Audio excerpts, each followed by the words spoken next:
When it comes to investing, many of us dream of finding options with zero risk, especially as we move into the year 2026. It's early 2025 right now. With no investment, okay, truly without risk, there are a few safe options that come close, offering stability and peace of mind for your money. So here are the best zero risk investment tips to consider for 2025. Now, it's not financial advice, it's for educational purposes only. The first one is government bonds. US Treasury bonds, for example, are considered one of the safest investments available. They offer steady returns with minimal risk since they're backed by the US government. The second one is high yield savings accounts.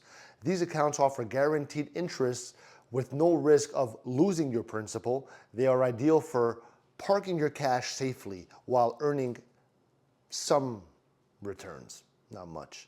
Third is certificate of deposits. So with a fixed interest rate and a set term, CDs are another low risk investment that guarantees returns with no risk to your initial investment.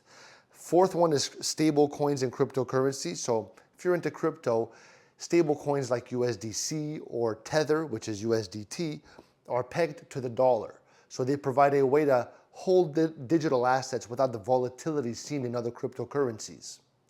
The fifth one is real estate investment trusts, REITs. So while not entirely risk-free, REITs offer a way to invest in real estate with a lower risk than owning physical property, providing dividends and value growth over time. So while these options may not offer sky-high returns, they are stable, reliable, perfect for preserving and growing your wealth with little to no risk. So the key is to focus on preserving your capital and growing it steadily over time. If you like this video, leave me a like. I love you.